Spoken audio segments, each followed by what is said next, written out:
राधे राधे दोस्तों, कैसे आप सब। दोस्तों, हमारे सनातन धर्म में एकादशी तिथि का महत्व सबसे अधिक बताया गया है। जी हाँ दोस्तों, एकादशी तिथि जो है विशेष रूप से भगवान श्री हरि विष्णु जी को समर्पित होती है। हिंदू धर्म में सभी तिथियों में से एकादशी तिथि को सबसे महत्वपूर्ण तिथि माना जाता है। प्रत्येक माह के कृष्ण पक्ष एवं शुक्ल पक्ष की एकादशी तिथि के दिन व्रत रखने का विधान है और शास्त्रों में बताया गया है कि एकादशी तिथि के दिन भगवान विष्णु जी की पूजा करने से और व्रत का पालन करने से साधकों को सभी पापों से मुक्ति मिल जाती है। हिंदू पंचांग के अनुसार चैत्र मास के कृष्ण पक्ष की एकादशी तिथि को पाप मोचनी एकादशी के नाम से जाना जाता है। यह व्रत इस वर्ष जो है दोस्तों 2023 18 मार्च 2023 शनिवार के दिन को रखा जाएगा। जी हाँ दोस्तों, हमारे शास्त्रों में एकादशी तिथि का बड़ा ही अधिक महामत्य बताया गया है और हर एकादशी तिथि अपना एक अलग परिणाम और एक अलग जो है दोस्तों फायदा हमें देखने को मिलता है, क्योंकि हर एकादशी का व्रत रखने से अलग अलग तरह के फायदे जो है दोस्तों हमें प्राप्त होते हैं।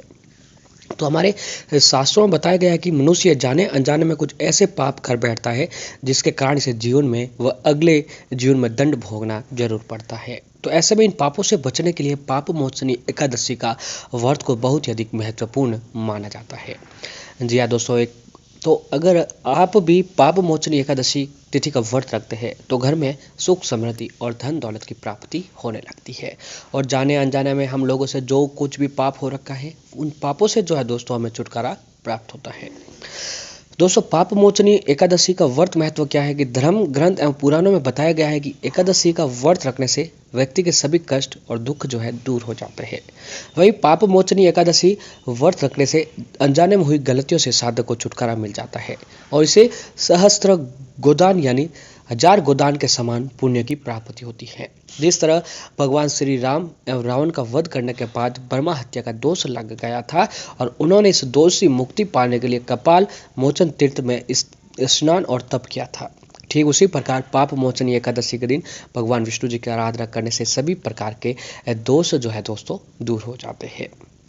अगर आप लोग भी पाप मोचनी एकादशी का व्रत रख रहे हैं तो इन नियमों के बारे में आपको जरूर जानना चाहिए कि दोस्तों शास्त्रों में बताया गया है कि जाने अनजाने में किए गए पापों से मुक्ति प्राप्त करने के लिए साधक को पाप मोचनी एकादशी के दिन निर्जला उपवास रखना चाहिए। यदि व्यक्ति को स्वास्थ्य ठीक नहीं है तो वो फलाहारी या जलीय व्रत रख सकते हैं। निर्जला उपवास रखने से पहले 10वीं तिथि के दिन सात्विक आहार की ग्रहण करना चाहिए और एकादशी तिथि के दिन भगवान विष्णु जी की उपासना विधि विधान से करनी चाहिए। शास्त्रों में भी यह बताया गया है कि पाप मोचनी एकादशी के दिन रात्रि जागरण कर भगवान विष्णु जी को उपासना करने से साधक को इस जन्म के साथ साथ पिछले जन्म के पापों से भी मुक्ति मिलती है। तो दोस्तों, इस बात का ध्यान आपको जरूर रखना चाहिए कि जब भी आप पूजा आराधना कर रहे हैं वह पूजा आराधना जो है दोस्तों भगवान हरि विष्णु और माता लक्ष्मी जी की एक साथ करनी चाहिए। जब तक भगवान हरि विष्णु और माता लक्ष्मी जी की एक साथ पूजा आराधना नहीं करते हैं तो पूजा का पूर्ण फल जो है दोस्तों हमें नहीं मिलता है। तो इस बात का विशेष रूप से ध्यान रखें कि जब भी पूजा करें भगवान हरि विष्णु माता लक्ष्मी जी की एक साथ ही पूजा आराधना करें। अब पाप मोचनी एकादशी के दिन जो है दोस्तों अगर कुछ खास उपाय करते हैं, अगर आपके जीवन में कष्ट है, संकट है, परेशानी है या फिर कई बार क्या होता है कि दोस्तों ग्रह नक्षत्र के कारण हमें जीवन में जो है दोस्तों हम लोग आगे नहीं बढ़ पाते हैं, तो ऐसे में आप लोग भी इन परेशानियों से अगर ग्रस्त है तो दोस्तों आप लोगों को आज पाप मोचनी एकादशी के दिन कुछ ना कुछ उपाय जरूर करना चाहिए। जी हाँ दोस्तों, हम आपके लिए कुछ ऐसे ही उपाय लेकर आए हैं जिसे पाप मोचनी एकादशी के दिन आप कर लिया तो फिर देखे जीवन में दिन दुनी और रात चौगुनी आपको तरक्की देखने को मिलेगी। दोस्तों, आर्थिक समस्याओं से हमेशा छुटकारा पाने के लिए आप लोगों को जो है पाप मोचनी एकादशी के दिन गाय से जुड़ा हुआ एक ये छोटा सा उपाय जरूर करना चाहिए। जी हाँ दोस्तों, उपाय इतना प्रभावशाली है कि इस उपाय को कर लिया तो आपके घर की हर तरह की परेशानी, हर तरह का संकट खत्म हो जाता है और घर में दिन दूनी और रात चौगुनी आपको तरक्की देखने को मिलेगी। तो दोस्तों, उपाय के लिए आपको करना क्या है कि सबसे पहले आप अपने घर पर, जी हाँ दोस्तों, पाप मोचन एकादशी के दिन जब आप घर पर खाना बना रहे हो तो दोस्तों इस बात का ध्यान जरूर रखें कि ये उपाय जो है दोस्तों गाय से जुड़ा हुआ उपाय है और गाय हमारे सनातन धर्म में गाय को माता का दर्जा दिया हुआ है, यानी गाय को सबसे पूजनीय माना जाता है। दोस्तों, गाय की सेवा करने से 33 कोटि देवी देवताओं की सेवा का पुण्य फल हमें प्राप्त होता है। एक गाय को भोग लगाने से जो है दोस्तों 33 कोटि देवी देवताओं का भोग जो है दोस्तों लगाया जाता है। यानी एक गाय का आशीर्वाद जो है अगर हमारे ऊपर बन जाता है तो हमारे ऊपर जो है दोस्तों 33 कोटि देवी देवताओं की कृपा बनती है। तो 33 कोटि देवी देवताओं की कृपा पाने के लिए आपको पाप मोचनी एकादशी के दिन गाय से जुड़ा हुआ ये उपाय जरूर करना चाहिए। तो उपाय के तहत आपको क्या करना चाहिए कि दोस्तों जब आप अपने घर पर रोटी बना रहे हो, खाना बना रहे हो, तो पाप मोचन एकादशी के दिन जब खाना बना रहे हो तो घर की जब आप पहली रोटी बना रहे हो तो दोस्तों आप एक काम कीजिएगा कि आप पाप मोचनी एकादशी के दिन जब घर पर आप रोटी बना रहे हो तो हमेशा घर का जो पहला भोग होता है वह दोस्तों अग्नि भोग होता है। तो घर की पहली रोटी जो है दोस्तों आप जब बना रहे हैं तो वो अग्नि देवता को चढ़ा देनी है। अब इसके बाद आपको एक काम करना है कि जब आप अपने घर पर दूसरी रोटी बना रहे हो, जी हाँ दोस्तों, हमेशा वास्तुशास्त्र के अनुसार दूसरी रोटी जो है वह दोस्तों गाय का भोग होता है। तो दूसरी रोटी जो है दोस्तों आपको गाय के नाम से अलग रख देनी है। जी हाँ, दूसरा भोग हमारे वास्तुशास्त्र के अनुसार हमेशा गाय का भोग होता है। तो दूसरी रोटी गाय के नाम से अलग रख दीजिएगा। अब गाय की दूसरी रोटी गाय के नाम से अलग रखने के बाद आप एक काम कीजिएगा, जब आपके घर का काम पूरा हो जाए, आप फ्री हो जाए, तो जो रोटी जो है दोस्तों आपने गाय के नाम से अलग रखी थी उस रोटी को ले। अब उस रोटी के ऊपर सबसे पहले आपको देसी घी लगा देना है। जी हाँ दोस्तों, उस रोटी के ऊपर आपको सबसे पहले देसी घी लगा दीजिएगा। अब देसी घी लगाने के बाद उस रोटी के ऊपर गुड़ की 7 डली, जी हाँ दोस्तों, गुड़ की 7 डली और जो है दोस्तों 7 चुटकी हल्दी उस रोटी के ऊपर डाल देना है। सबसे पहले उस रोटी के ऊपर देसी घी लगवाना है। अब उसके ऊपर 7 गुड़ की डली और 7 ही चुटकी जो है दोस्तों आपको हल्दी उसके ऊपर रख देनी है। अब उसे ले जाकर आप अपने घर से बाहर जाए और रास्ते में आपको जहाँ कहीं पर भी जो है दोस्तों गाय दिखाई दे, जी हाँ दोस्तों, रास्ते में जो है आपको जहाँ कहीं पर भी गाय दिखाई दे उस गाय को जो है दोस्तों वह रोटी खिला दीजिएगा।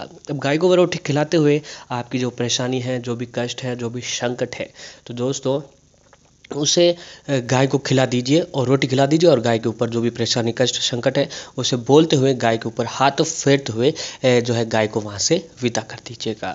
दोस्तों मात्र ये काम जो है अगर आप पाप मोचन एकादशी के दिन व्रत रखकर और फिर जो है दोस्तों ये उपाय करते हैं तो घर में दिन दुनी और रात चौगुनी आपको तरक्की देखने को मिलती है। घर की हर तरह की परेशानी खत्म हो जाती है और घर में जो है दोस्तों रुपए पैसे कमाने के नए नए अवसर जो है दोस्तों हमें प्राप्त होते हैं। तो एक बार ये उपाय पूर्ण निष्ठा, विश्वास और श्रद्धा के साथ ये सारे उपाय जो है दोस्तों आपको पाप मोचनी एकादशी तिथि के दिन जरूर करना चाहिए। घर में तरक्की के योग जो है जरूर बनने लगते हैं। अब दोस्तों अगला जो उपाय है कि आप आज कहीं विशेष कार्य के लिए घर से बाहर जा रहे हैं तो एक काम कीजिए कि अपने साथ हरी घास और हरा पालक लेकर निकलें। जी हाँ दोस्तों, अपने साथ जो है हरी घास और हरा पालक आपको लेकर निकलना है और रास्ते में आपको जहाँ कहीं पर भी गाय दिखाई दे उस गाय को हरी घास और हरा पालक खिलाकर आप लोग जो है दोस्तों आगे निकल जाइएगा। ये काम जो है दोस्तों अगर आप एकादशी तिथि के दिन करते हैं तो इसका पूर्ण फल, इसका पूर्ण लाभ जो है दोस्तों आपको प्राप्त होता है और घर में नए नए तरक्की के योग मिलने लगते हैं। दोस्तों ये जो भी जहाँ तक ये उपाय करता है उसके हर तरह की परेशानी, हर तरह का संकट खत्म हो जाता है और घर में तरक्की के योग बनने लगते हैं। तो दोस्तों ये सारे उपाय आप पाप मोचनी एकादशी के दिन जरूर करें। दोस्तों जब तक अगला जो उपाय है कि जब तक हम लोग तुलसी दल का भोग नहीं लगाते हैं तब तक जो है दोस्तों हमारी पूजा जो है अधूरी मानी जाती है। जी हाँ दोस्तों, भगवान हरि विष्णु जी को तुलसी दल का भोग लगाना बहुत ही अधिक शुभ फलदायी बताया जाता है। चाहे हम कितनी भी अधिक साधना क्यों न कर लें, कितनी अधिक भक्ति व्रत क्यों न रख लें, जब तक जो है दोस्तों हम लोग जो है तुलसी दल का भोग नहीं लगाते हैं तब तक जो है दोस्तों हमारी पूजा जो है अधूरी मानी जाती है, क्योंकि तुलसी दल जो है भगवान विष्णु जी को सबसे प्रिय होता है। तो तुलसी दल का भोग भगवान हरि विष्णु जी को जरूर लगाना चाहिए।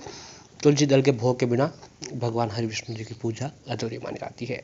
साथ ही आज दिन माता लक्ष्मी जी को प्रसन्न करने के लिए अपने घर पर खीर बनाएं, उसके अंदर केसर मिश्री डालकर माता रानी को भोग लगाएं और फिर परिवार के सभी सदस्यगण उस भोग को जो है प्रसाद के रूप में ग्रहण करें।